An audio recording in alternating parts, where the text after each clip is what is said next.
जब से अस्तित्व में आया तभी से उसका फिलिस्तीन से विवाद है।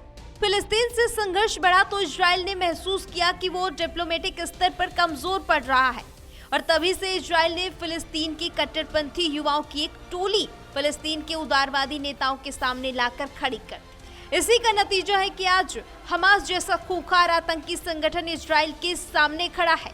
शुरू में हमास को पालने का काम खुद इजराइल करता रहा। इस बात का खुलासा खुद इजराइल के पूर्व सैन्य अफसर सेजीव ने किया था। इजराइल ने बाकायदा हमास के लिए बजट की व्यवस्था भी की थी।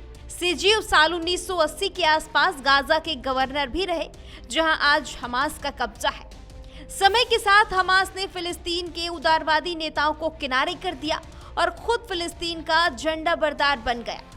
और ऐसे में जब हमास खुद फिलिस्तीन का नेतृत्व करने को आगे आया तो उसके रिश्ते इजराइल के साथ खराब हो गए और वो दुश्मन बन बैठा।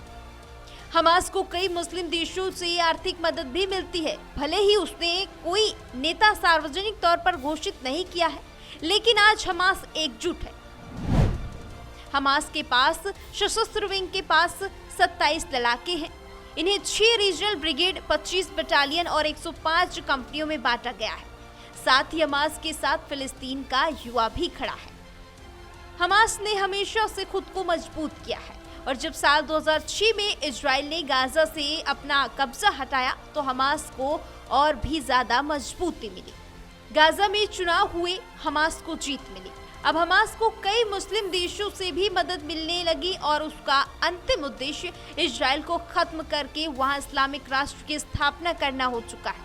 पिछले कई सालों से हमास ने खुलकर इजराइल के खिलाफ जंग छेड़ दी, जो अब विस्फोटक रूप में सामने है। हमास को दुनिया के कई देश आतंकी घोषित कर चुके हैं। आज इजराइल और हमास युद्ध में हैं और नतीजा ये है कि युद्ध में दोनों तरफ से हजारों जानें जा चुकी हैं।